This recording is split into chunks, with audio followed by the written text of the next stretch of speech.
النقطة التالتة والنقطة الأهم من كل بقى الكلام ده، السفارة. أنت إزاي هتخش السفارة وأنت ما عملتش الاتنين دول؟ فكل حاجة متطابقة أو كل حاجة بتكمل بعضها. لو أنت معاك لغة فهتخش كلية كويسة، لو أنت معاك الاتنين دول فهتقدر أنت تقدم على السفارة وهيبقى موقفك قوي جدا.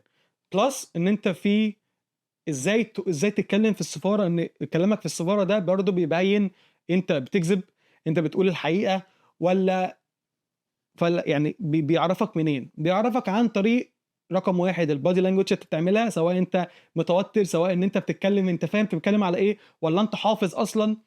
الناس اللي قاعده في الكراسي من بره دول هم بيتعلموا حاجه، بيتعلموا سايكولوجي، بيقروا دماغ اللي قدامهم ده بيتكلم ازاي، سواء ان هو فعلا زي ما بيكذب ولا حافظ.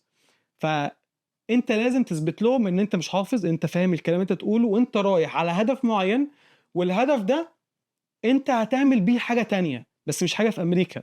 انت ما ينفعش تثبت له ان انت انا جاي اسافر امريكا عشان اقعد في امريكا. هو مش عايزك تقعد في امريكا، هو عايزك ان انت تقول انا عايز ادرس في امريكا علشان شهادة امريكا قوية وتبعت لهم كده هم يعني هم واخدينك عشان تدفع لهم فلوس.